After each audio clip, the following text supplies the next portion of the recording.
Bonjour à tous et à toutes. Je fais la vidéo de lecture de fin de mois comme d'habitude.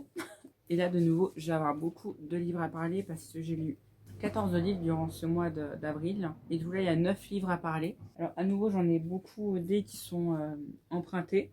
Et j'ai décidé cette fois-ci que je commencerai par ceux que j'ai empruntés et après je parlerai des miens, du coup ceux que j'ai achetés ou qu'on m'a offert ou encore de quelconque autre manière. Alors je vais d'abord vous parler des Invaincus de Nathalie Haynes, plus édition Michel Lafon parce que j'ai le grand format, mais en petit format des plus éditions J'ai lu. Dans ce roman, c'est l'autrice nous parle de la guerre de Troie, enfin nous parle du moment où Troie est tombée et on suit le sort de diverses femmes qui sont mine de rien touchées par cette fin de guerre. On a les Troyennes, dont le sort du coup est aux mains des soldats qui vont sûrement pas leur offrir 1000 cadeaux et leur compter fleurettes. On a Hélène, on a quelques passages avec Hélène, celle qui est à l'origine de la guerre du coup. Pénélope, qui est condamnée à attendre son mari parce que Ulysse a fait pas mal de provocations qui lui ont valu d'être retardée de 20 ans. Bon, 10 ans de guerre et 10 ans de retour. Et Pénélope attend depuis 20 ans le retour d'Ulysse. Ensuite, on a Climestre, qui maudit Agamemnon, qui a une rage de vengeance sur elle parce qu'il a sacrifié sa fille. Et on a aussi les trois fameuses déesses qui, du coup, ont un pied dans la guerre. On a Héra, Athéna et Aphrodite, dont la vanité a plongé le monde dans le chaos. C'est une très belle écriture, j'ai trouvé honnêtement. Et puis Nathalie Haynes, c'est le deuxième roman que je lis d'elle. J'avais lu Dans les yeux de Méduse, j'avais déjà beaucoup aimé. Après, celui-ci ne fait pas non plus partie de mes préférés. En même temps, j'en ai eu que d'elle. Mais si je dois comparer celui-ci aux yeux de Méduse, j'ai largement préféré Dans les yeux de Méduse. Parce que oui, plus d'une fois, je me suis embrouillée dans les bons dans le temps, dans les bons dans le passé. Après, la mythologie, c'est connu quand même pour être quelque chose d'assez complet, d'assez de pas quelque chose de linéaire. Mais chacun peut avoir sa version de la mythologie, c'est quelque chose qui est très vaste. Et voilà, du coup, j'ai quand même beaucoup aimé le lire. Du coup, je peux vous le recommander si vous voulez vous plonger dedans. Après, moi, très content de l'avoir emprunté. Et très content d'avoir découvert la plume de Nathalie Haynes dans ce roman-là. Ensuite, alors, on a La douceur du café, écrit par Tozitazu Kawaguchi. Navré si je prononce mal. C'est la saga du temps que le café est encore chaud. On a ce fameux café, le Funiculi Funicula, qui est un café qui offre la chance à ceux qui veulent voyager dans le passé de pouvoir le faire le temps d'un café. Mais il y a des règles, il faut revenir dans le présent tant que le café est encore chaud, sinon tu risques de devenir une amérante. Et dans ce roman-là, on a de nouveau 4 petites histoires où on suit divers personnages qui, chacun pour des raisons bien précises, poussent la porte de ce café. On a Melumi qui ne veut pas donner un prénom à sa fille sur l'accord de son mari, disparu. Yuki qui est un petit garçon de 7 ans qui voudrait ravaler ses larmes au moment où ses parents lui annoncent leur divorce. Moshikuzi qui voudrait se faire pardonner d'avoir refusé de bénir le mariage de sa fille.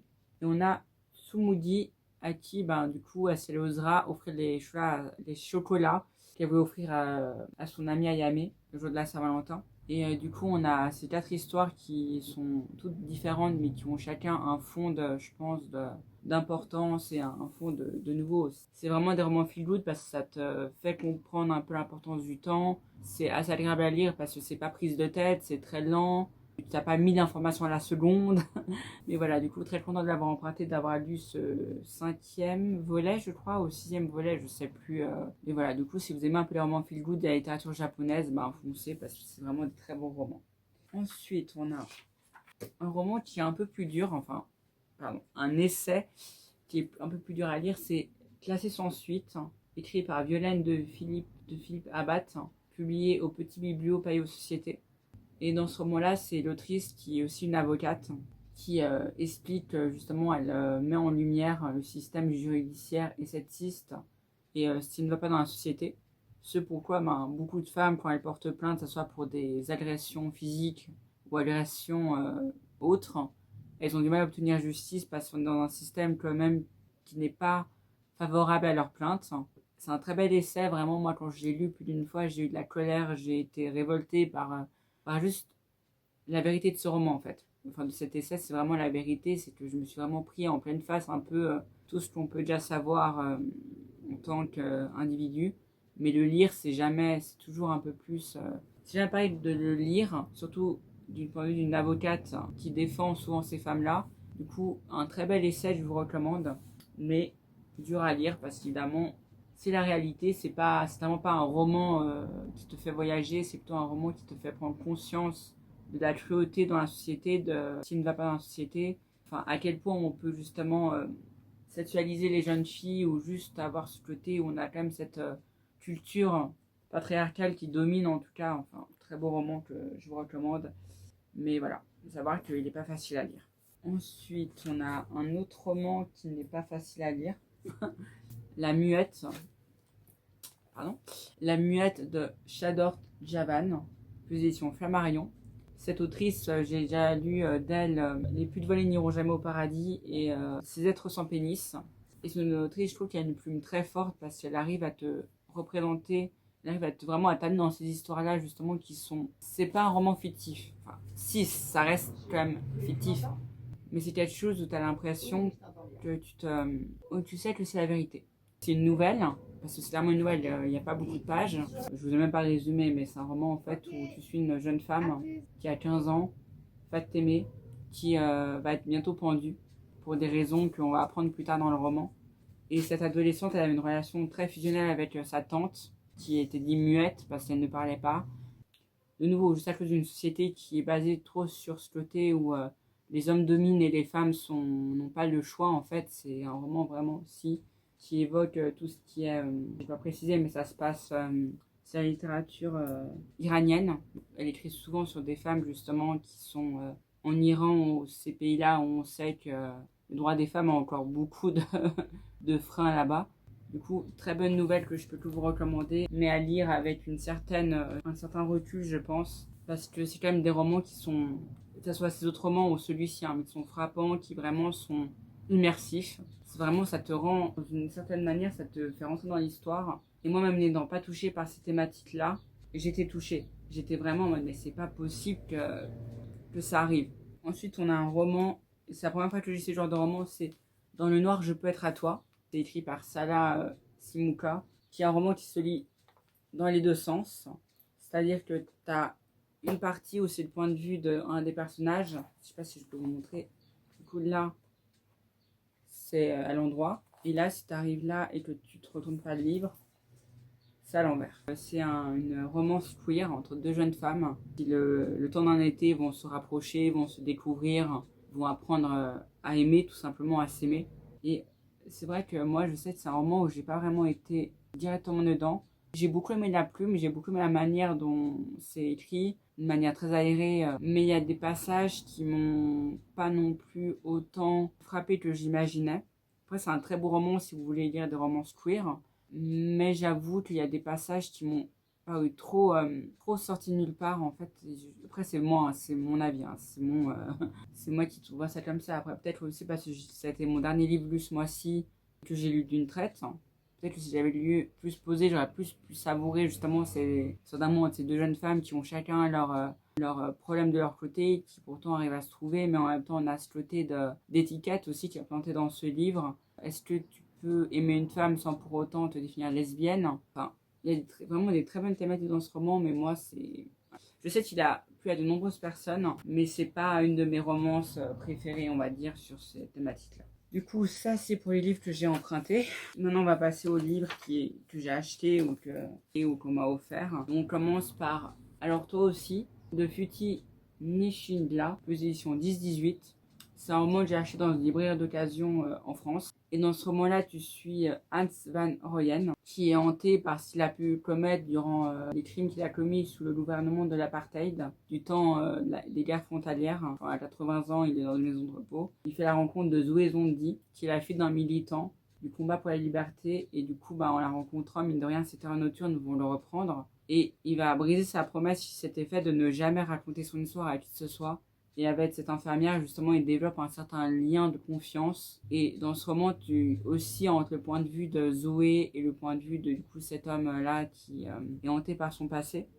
C'est vraiment un très beau roman que j'ai beaucoup aimé lire. J'avais pas lu beaucoup sur justement sur l'apartheid, sur cette période assez sombre. Et c'est vrai que lire sur cette période-là, ça te permet aussi de voir un peu que le combat pour justement la liberté ne s'est pas arrêté, enfin ne s'est pas fait facilement. Enfin, il y a eu vraiment des gens qui ont été torturés et sûrement lapidés pour ça. Et c'est vraiment un très beau roman, je vous recommande. Moi, c'est le premier roman que j'ai de cette autrice-là. J'ai beaucoup aimé sa plume, j'ai beaucoup aimé la manière dont elle t'amène dans cette histoire-là, justement, entre ces deux points de vue. Et même à la fin, je sais que tu as d'autres points de vue qui se rajoutent, mais du coup, tu as toute cette histoire, justement, toute cette espèce de lignée qui s'est transmise jusqu'à aujourd'hui dans la vie de Van Royen. Que ce soit la manière dont il a été éduqué, la manière dont il a traité son propre fils, la manière dont lui-même l'armée, tout ça, l'a conditionné pour devenir cet homme, justement, qui aujourd'hui souffre de terreur nocturne, souffre de justement juste être à ces démons qui viennent le hanter. C'est vraiment un très beau roman que je vous recommande. Ensuite, on a un roman qui malheureusement, parmi tous ceux que j'ai lus, est un qui m'a vraiment pas plu autant que j'imaginais. C'est Tenir debout de Melissa da Costa, publié au livre de poche. Dans ce roman, elle raconte les aléas d'un hasard qui fait qu'un des personnages qu'on suit a un accident. Et on suit du coup tout l'impact que ça va avoir dans sa vie, que ce soit dans son couple avec la personne avec qui il est, dans sa manière de voir son avenir. Et c'est un roman qui pour moi avait beaucoup de promesses. Quand je l'ai acheté, j'aurais adoré l'aimer. Mais alors, savoir que, de nouveau, si j'aime un roman assez gros, il fait dans les 700 pages. Et moi, le truc qui m'a vraiment, je pense, qui m'a vraiment énervé dans ce roman, c'est le rapport qu'il a avec sa fameuse copine. Où il y a des moments où il va devenir violent, il va vraiment la violenter premier degré. Et du coup, je me dis, et il utilise son handicap comme excuse. Et vraiment, ça pour moi, c'est pas du tout passé. Après, est-ce que l'autrice a écrit ce livre justement en voulant dénoncer ces comportements-là? C'est possible. Pour moi, il y avait trop cette romantisation de tout ça. Les personnages, aucune attache envers eux, que ce soit le gars ou la fille que j'ai trouvé vraiment, vraiment cruche. Vraiment trop... Ah, mais il est violent. Ah, mais c'est l'homme de ma vie. Ah, mais oui, c'est vrai que maintenant, je peux être avec lui parce qu'il a divorcé de sa femme. Vraiment, les personnages, je les ai trouvés pas du tout réalistes, je les ai trouvés trop superficiels. Et ils continuent leur relation, sachant qu'à mon sens, ça va droit dans le mur. Et 700 pages pour ça, vraiment, ça m'a juste un peu gavé. Voilà, enfin, vers la fin, je l'ai lu, j'ai été vraiment en vitesse x2, je l'ai lu vraiment très rapidement. En espérant vraiment, je priais pour qu'il y ait un déclic chez cette femme. Il y a des moments où il a des rapports avec elle alors que cette femme ne veut pas. Il devient violent, il devient juste exécrable envers elle. Il commence à lui dire que si elle part, c'est qu'elle n'aime pas vraiment parce que... Enfin, bref, beaucoup trop de problèmes dans ce roman et je suis très dégoûtée parce que Melissa da Costa, j'aime beaucoup sa plume. J'avais lu La Doublure et Les Femmes du bout du monde, mais comme quoi tu peux aimer une autrice mais ne pas aimer tous ses livres. Pour moi, c'était vraiment ce côté où j'ai été déçue moi-même de ne pas aimer. Mais j'allais pas vous mentir et dire que pas chez Melissa da Costa, j'aime beaucoup sa plume. Je pense que ce qui a sauvé aussi ma lecture, c'est que la plume de Melissa da Costa reste vachement bien dans ce roman-là. Mais l'histoire, non. L'histoire ne m'a pas emballé cette fois. Il y a eu trop de problématiques pour moi à mes yeux que je ne peux pas accepter et passer outre. Ensuite, on a Mémoires sous scellés de Safia Azedine, aux éditions Fayard. Petit aparté, mais je ne sais pas si vous savez, mais Fayard a eu un gros scandale en ce moment. Les éditions Fayard ont eu un gros scandale, mais je ne veux pas m'enliser là-dedans. Et dans ce roman, l'autrice nous parle justement de cette appropriation d'une culture, enfin pas d'une culture, pardon, de voler justement l'histoire d'un pays, d'une guerre. Parce que dans ce roman-là, on suit Maya qui a perdu toute sa famille dans un bombardement, je crois, et qui grandit avec cette rage sourde en elle, qui est prête à tout pour vouloir, justement, qui l'entraîne justement dans cette sphère du pouvoir. Et avec deux personnes, je crois qu'elle est avec une autre personne, elle va traquer sans relâche ceux qui confisquent le futur en pilant le passé, en fabriquant les récits d'aujourd'hui. De Bagdad à Paris, de Londres, aux musées les plus prestigieux du monde, Maya se lance dans une enquête périlleuse afin de démanteler un réseau international de trafiquants. Et l'ironie s'en mêlant, sur le tapis rouge de la plus mondaine des soirées new-yorkaises, que celle-ci se dénouera. La plume de Safia Azedine, que j'ai lu pour la première fois, est juste incroyable. Dans ce roman-là, c'est en 3 parties. On a le point de vue de Maya, on a le point de vue de Arthur, qui est aussi un personnage dans ce roman qui, personnellement, autour de Maya, j'ai eu beaucoup d'affinité avec son personnage. Arthur, j'ai trouvé son personnage très flou, très dans les grilles, un peu trop nuancé à mon goût. Mais vraiment un très beau roman, je suis très contente d'avoir découvert. Voilà, concentre-toi, d'avoir découvert.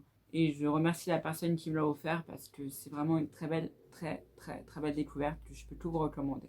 Et enfin, dernier livre, et j'arrête de vous embêter, surtout qu'aujourd'hui, je ne sais pas ce que j'ai, mais j'ai l'impression de radoter, j'ai l'impression de ne pas être aussi claire que d'habitude. Il s'agit de Héra, de Jennifer Saint, l'édition Sabran. Je prends un peu le temps de vous montrer le jaspage et la beauté du livre parce que je l'ai acheté en version collector. Là, si je lève la jaquette, on a du coup ceci. Et Jennifer Saint, c'est une autrice, j'ai déjà lu ses 3 autres livres. Elle est connue pour écrire des mythologies, des écritures mythologiques du point de vue des femmes. Et là, vous l'avez compris, on a le point de vue de Héra, qui jusqu'à maintenant était la femme de Zeus, qui est connue dans beaucoup d'histoires, dans beaucoup de, même, je pense même dans des films ou même dans des séries, comme une femme maladivement jalouse, qui est prête à tout pour évincer les femmes qui ont le culot d'avoir été séduit par son mari, ou plutôt, on va dire très clairement, abusé par son mari. Jennifer Saint a vraiment cette plume, je trouve, qui est vachement poétique, tout en ne lésinant pas sur la violence des mots. Enfin, la violence de certains passages. C'est-à-dire que dans ce roman, je ne sais pas si vous connaissez un peu l'histoire de la mythologie, le début de Zeus en tant que roi, mais il y a eu le soulèvement contre les titans, parce que Zeus et Héra sont enfants de Cronos. Il y a eu ce soulèvement contre Cronos qui était un père clairement qui mangeait ses propres enfants justement par peur que ses enfants un jour le dépassent et essaient de le faire tomber du trône. Et Héra va se retrouver, parce que Héra participe à cette fameuse guerre, elle épaule Zeus et son frère hein, du coup, et elle va se retrouver plutôt en étant obligée à régner aux côtés de son mari et frère Zeus. Et en elle, elle sait qu'elle a ce côté où elle n'a pas... Comment je pourrais expliquer ça? Quand Zeus répartit les fameux... Enfin, Poséidon s'occuperait de la mer, Hadès des enfers, Héra, elle a le droit à rien du tout. Elle a juste le droit d'être la déesse des mariages et être sa femme. Voilà, elle est vraiment vue par Zeus comme un trophée, on va dire, très clairement. Et dans ce roman-là, tu suis le cheminement de pensée que Héra peut avoir, dans le sens où c'est en mode, est-ce que du coup... Elle est condamnée à avoir ce destin-là, être à côté de son frère qui est de plus en plus cruel et de plus en plus à l'image de Cronos. Et du coup, tu as tout ce côté justement où ça dépeint très bien, je trouve, ce côté où c'est pas qu'un personnage. Parce que certes, la mythologie, moi j'ai beaucoup m'intéresser à ça, j'y crois clairement pas. Mais c'est pas juste la femme de Zeus, maladivement jalouse, qui a fait tous ces coups bas à ses femmes. D'elle, on connaît qu'elle a rendu Héraclès fou au point de tuer sa femme et son fils. On a ce fameux mythe aussi où celle qui aura envoyé le lion de Némée à Thèbes pour qu'il terrorise les gens et pour qu'il fasse un festin. C'est facile de se baser que d'un seul point de vue. Et Jennifer Saint, pour moi, elle a vraiment cette capacité à rendre les personnages profondément humains sans les idéaliser, parce que Héra n'est clairement pas idéalisée dans ce roman. On a plus cette tendance de voir une femme qui fait quand même des coups un peu limite, j'ai envie de dire, mais qui le fait dans l'espoir de se libérer d'un mari qui abusait d'elle, qui la traite, qui l'enchaîne à lui comme si c'était juste quelqu'un qui n'avait pas de poids, tout simplement. Du coup, vraiment un très beau roman, très belle écriture mythologique de la part de Jennifer Saint. Et j'ai hâte de voir sur quelle femme elle va écrire sa prochaine écriture mythologique. C'est tout pour cette vidéo. J'espère que votre mois d'avril s'est bien passé, que tout va bien pour vous. Et on se retrouve pour les lectures du mois de mai. Savoir, j'ai une autre vidéo qui est prête, que j'ai filmée la semaine dernière, mais je ne sais pas si je la sors la semaine prochaine. À voir si en fonction des vidéos que je peux tourner. Je tiens à dire que peut-être qu'en mai, je vais être beaucoup moins présente, parce que je risque d'être pas mal occupée avec mes activités qui deviennent de plus en plus concrètes. Mais j'essaierai d'être autant présente que possible. Je vous souhaite à tous un très bon week-end et j'espère vous revoir bientôt pour d'autres avis livresques ou pour d'autres vidéos sur les livres en général. Au revoir.